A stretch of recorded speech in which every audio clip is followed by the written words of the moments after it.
তো প্রথমে আমরা আসলে ইন্ট্রোডাকশন দিয়ে শুরু করি। The data collected from the detectors must undergo many steps in the reconstruction process. মানে ডিটেক্টরে যে এক্সরে গুলা পড়বে, এক্সরে ফোটন গুলা কালেক্ট হবে, সেখান থেকে ছবি তৈরি করার জন্য অনেক কতগুলা প্রসেস এর মধ্য দিয়ে যেতে হয়। তো this chapter examines how the acquired data are manipulated to produce a CT image. অর্থাৎ যে ডাটাটা কালেকশন হয় ডিটেক্টরে, সেই ডাটা থেকে কিভাবে একটা সিটি ইমেজের তৈরি করে সেটা আমরা এই লেকচারে আজকে জানবো। তো প্রথমে অ্যালগোরিদম নামে একটা জিনিস আছে, যেটা কম্পিউটার প্রোগ্রামিং এ বেশি ব্যবহার করা হয়। অ্যালগোরিদম, ওকে। অ্যালগোরিদম জিনিসটা হচ্ছে, the algorithm is a precise set of steps to be performed in a specific order to solve a problem। অর্থাৎ কোনো সমস্যার সমাধানের জন্য যে ধাপগুলা, যে স্টেপগুলা একটার পর একটা সলভ করা হয়, বা পারফর্ম করা হয়, সেটা হচ্ছে অ্যালগোরিদম। অর্থাৎ একটা সমস্যা থাকবে এবং এই সমস্যাকে সমাধান করার জন্য কোন কোন স্টেপ ফলো করতে হবে, ওটা হচ্ছে অ্যালগোরিদম। তো algorithms are the basis for most computer programming. অর্থাৎ যারা সফটওয়্যার তৈরি করে বা যারা ওয়েব ডেভেলপিং করে বা কম্পিউটার প্রোগ্রামিং এর কাজ করে, তারা কিন্তু এই অ্যালগোরিদমটা সবসময় ফলো করে একটা প্রবলেম সলভ করার জন্য। তো এই যে ডাটা থেকে ডাটা থেকে ইমেজ তৈরি করার জন্য, so in city reconstruction algorithms are used by the computer to solve the many mathematical equations necessary for information from the detector array to be converted to information suitable for image display। তার মানে যে ডাটাটা collection হয় ডিটেক্টরে, ওই detector থেকে ছবি তৈরি করার জন্য আমাদের, ওই ডিটেক্টরের ইনফরমেশন থেকে ছবি তৈরি করার জন্য আমাদের কম্পিউটারের প্রসেসরে কিছু প্রোগ্রাম সম্পন্ন করতে হয়। সেই প্রোগ্রামগুলো হচ্ছে কম্পিউটার প্রোগ্রাম, এবং এই প্রোগ্রামের সাহায্যে কিছু ম্যাথমেটিক্যাল ইকুয়েশন ইউজ করা হয় এই সমস্যাটা সমাধান করার জন্য। অর্থাৎ ওই ডাটাকে এই ম্যাথমেটিক্যাল ইকুয়েশন, অর্থাৎ কোনো গাণিতিক সমস্যা সমাধানের গাণিতিক সূত্র ব্যবহার করে ওই ডাটাটাকে ডিজিটাল ডাটায় পরিণত করা হয়। এবং এই সিস্টেমটাকে বলে হচ্ছে Fourier transform. So developed by the 17th century mathematician Baron Jean Baptiste Joseph Fourier। তো ফোরিয়ার ট্রান্সফর্ম হচ্ছে যে একটা mathematical process. So the Fourier transform is a method to study waves of many different sorts and also to solve several kinds of linear differential equations। অর্থাৎ এই Fourier transform, এই টেকনিকটার মাধ্যমে যে আমরা বিভিন্ন যে তরঙ্গ আছে বা বিভিন্ন এক্স রে আছে, এই এক্স রে গুলাকে বা তরঙ্গ গুলাকে আমরা কনভার্ট করতে পারি বিভিন্ন ইকুয়েশনের মাধ্যমে। আমরা এগুলোকে কনভার্ট করে ডিজিটাল ইনফরমেশন হিসেবে ইউজ করতে পারি। So more precisely it is a technique for expressing a wave form as a weighted sum of sines and cosines. তো আমরা যারা মানে অঙ্ক ভালো জানি বা হায়ার ম্যাথ জানি, যে এখানে সাইন এবং কোসাইন নামে যে ত্রিকোণমিতি ছিল, সাইন এবং কোসাইন, তো এগুলো ব্যবহার করে কিন্তু যে তরঙ্গ গুলাকে আমরা বিভিন্ন গাণিতিক ভাবে প্রকাশ করতে পারি। যেমন এক্স রে রেডিয়েশন, এগুলো এক ধরনের তরঙ্গ। এগুলাকে কিন্তু এই ফোরিয়ার ট্রান্সফর্মের মাধ্যমে গাণিতিক ভাবে প্রকাশ করা যায়। তো computer generally rely on a version known as discrete Fourier transform. তার মানে কম্পিউটার এই ডিসক্রিট ফোরিয়ার ট্রান্সফর্ম বা ডিএফটি এর উপর নির্ভর করে। An efficient algorithm to compute DFT and its inverse is called fast Fourier transform। তাহলে এটার বর্তমানে যেটা ব্যবহার করা হয় সেটা হচ্ছে ফাস্ট ফোরিয়ার ট্রান্সফর্ম বা এফএফটি। এই টেকনিকটা ব্যবহার করে বা অ্যালগোরিদমের সাহায্যে এক্স রে ডাটাকে ডিজিটাল ডাটায় পরিণত করা হয়, এবং এই ডাটা থেকে পরে ইমেজ রিকনস্ট্রাকশন করা হয়। এখন equipment used for image reconstruction, কি কি ইকুইপমেন্ট আমরা ব্যবহার করি একটা ইমেজ রিকনস্ট্রাকশন করার জন্য, একটা সিটি স্ক্যানের ছবি তৈরি করার জন্য। তো ইকুইপমেন্ট গুলোর মধ্যে হচ্ছে হার্ডওয়্যার এন্ড সফটওয়্যার। তো a computer consists of both hardware and software. The hardware is the portion of the computer that can be physically touched. অর্থাৎ যে জিনিসগুলো আমরা মানে ধরতে পারি সেগুলো হচ্ছে হার্ডওয়্যার, মানে রিয়েল থিং যেগুলো বাস্তব জিনিস যেগুলো, এগুলো হচ্ছে হার্ডওয়্যার। আর software is instructions that tell the computer what to do and when to do.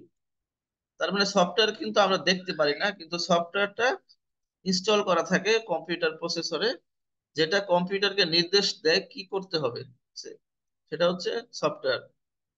তো each time the Excel tube is activated, information is gathered and fed into the system computer. তো যতবার যতবার x-ray টিউবটা চালু হয় ততবারই ওই information বা তথ্য কালেকশন হয় এবং এই তথ্যগুলা কম্পিউটার প্রসেসরে পাঠানো হয়। The computer process thousands of bits of data from each scan acquired to create the city image. তাহলে সিটি ইমেজ তৈরি করার জন্য আমাদের হাজার হাজার বিটস এর ডাটা এগুলো অ্যাকোয়ার্ড করে বা অর্জন করে। So, so these data must be saved to a computer file so that the information will be available for use in the formation of an image. তো এই ডাটাগুলো কিন্তু মানে র ডাটা হিসেবে কম্পিউটার ফাইলে সেভ করা থাকে এবং এই ডাটাগুলোকে নিয়ে আবার পরবর্তীতে আমরা আমাদের ইচ্ছা মতো ছবি তৈরি করতে পারি, সেটা কোরোনাল, সেজিটাল, অ্যাক্সিয়াল বা যেভাবে চাই আমরা ছবি তৈরি করতে পারি। So these stored data can later be retrieved and manipulated. তার মানে এই ডাটাগুলো আবার পরবর্তীতে আমরা রিট্রিভ করতে পারি, অর্থাৎ আবার নতুন করে নিতে পারি বা ব্যবহার করতে পারি এবং ম্যানিপুলেটেড এবং কিছু পরিবর্তন করতে পারি। তো এখন যদি আমরা দেখি হার্ড ডিস্ক, এটা হচ্ছে একটা কম্পিউটারের হার্ড ডিস্ক। এই হার্ড ডিস্কের ভিতরে কম্পিউটারের মেমোরি থাকে এবং বিভিন্ন ধরনের চিপ থাকে। The hard disk or hard drive is an essential component of all systems, city systems. The number of images that the hard disk can store varies according to the make and model of the scanner. তার মানে এই hard ডিস্কে কি পরিমাণ তথ্য রাখতে পারবে সেটা নির্ভর করে ওই সিটি স্ক্যানের মডেলের উপর। It is important to remember that an enormous amount of information is collected for each image. তার মানে প্রত্যেকটি ছবি তৈরি করার জন্য অনেক বিশাল পরিমাণ মানে ইনফরমেশন কিন্তু এই হার্ড ডিস্কে জমা রাখতে হয়। তো when hard disk space capacity is reached, existing data must be deleted before any new data can be acquired. তার মানে যখন হার্ড ডিস্কটা ভরে যাবে বা ফুল হয়ে যাবে তখন আমাদের নতুন ডাটা এটার হার্ড ডিস্কে রাখার জন্য এই হার্ড ডিস্ক থেকে আগের পুরান ডাটাগুলো ডিলিট করতে হবে। তো many facilities use a long term storage device to save this data. তো এই ডাটাগুলা হার্ড ডিস্ক ছাড়াও আবার অন্যভাবে সার্ভারেও সেভ করা যায়। যেমন যদি প্যাক্স সিস্টেম থাকে, তো প্যাক্সে অনেক সময় ডাটাগুলা লং টাইমের জন্য সেভ করা যায়। তো saving studies on auxiliary devices for possible future viewing is referred to S archiving. তো যে সকল হসপিটালে মানে আর্কাইভিং সিস্টেম আছে বা প্যাক্স আছে, সে সকল হসপিটাল বা ডাইং সেন্টারে হার্ড ডিস্কে মানে যদি ছবি নাও থাকে কিন্তু তাদের প্যাক্স সার্ভারে কিন্তু আর্কাইভ হিসেবে মানে সকল রোগীর ডাটা থেকে যায়। এখন কম্পিউটার কম্পোনেন্টস কি কি? The principal components in a computers are an input device, an output device, and a central processing unit or CPU and memory. তো আসলে আমরা আমাদের কাছে মনে হচ্ছে যে আমরা একটা কম্পিউটারে ক্লাস করতেছি, তাই না? তো আসলে আমাদের বেসিকটা শক্ত করার জন্য কিন্তু এগুলো আমাদের জানতে হবে, কারণ আমাদের কাজ কিন্তু কম্পিউটার নিয়ে এবং কম্পিউটার কিন্তু সবকিছু করে দেয়, আমরা জাস্ট শুধু কমান্ড দেই। তো ইনপুট ডিভাইস হচ্ছে মানে যে ডিভাইসের মাধ্যমে আমরা একটা কম্পিউটারকে নির্দেশনা দেই সেটা হচ্ছে ইনপুট ডিভাইস, যেমন মাউস। এই মাউসটা কিন্তু একটা ইনপুট ডিভাইস। আর মাউস দিয়ে আমরা একটা কিছু সিলেক্ট করি যে এই কাজটা করতে হবে, বা আমরা প্রোটোকল সিলেক্ট করি বা কিছু চেঞ্জ করি আমরা এই মাউস দিয়ে। তারপর কিবোর্ড, কিবোর্ড কিন্তু একটা ইনপুট ডিভাইস। আর আউটপুট ডিভাইস হচ্ছে মানে আমরা আউটপুট পাই, যেমন এই ডিসপ্লে বা মনিটরটা হচ্ছে একটা আউটপুট ডিভাইস। হ্যাঁ, কারণ আমরা মনিটরে কিন্তু দেখতে পারি একটা আউটপুট আসে প্রসেসর থেকে, যেই কাজটা হয় এই কাজটার একটা আউটপুট আমরা মনিটরে দেখি। যেমন আরেকটা আউটপুট ডিভাইস কি, যেমন প্রিন্টার, প্রিন্টার একটা আউটপুট ডিভাইস। কারণ প্রিন্টার আমাদের পেপার প্রিন্ট করে আউটপুট হিসেবে আমাদের কি দেয়, আমরা যে জিনিসটা প্রিন্ট করতে চাই সেই প্রিন্ট জিনিসটা আমাদের প্রিন্ট করে দেয়। আর তারপর হচ্ছে সেন্ট্রাল প্রসেসিং ইউনিট বা সিপিইউ এন্ড মেমোরি। তাহলে এই যে বক্স এটা হচ্ছে সিপিইউ, এবং সিপিইউর ভিতরে থাকে হার্ড ডিস্ক, এবং হার্ড ডিস্কটাই আসলে মেমোরি। যেমন ইনপুট ডিভাইস, এগুলা আমি আগেই দেখা বলছি কিছুটা, এখানে অনেকগুলা ছবি আছে। যেমন ইনপুট ডিভাইস হচ্ছে device that sends data to a computer allowing you to interact with and control it। তাহলে আমরা কি কি ইনপুট ডিভাইস আছে, keyboard, keyboard, mouse, mic, joystick, তারপর টাচ ট্যাবলেট, ক্যামেরা, তারপর handheld scanner, flatbed scanner. See, these all are input devices.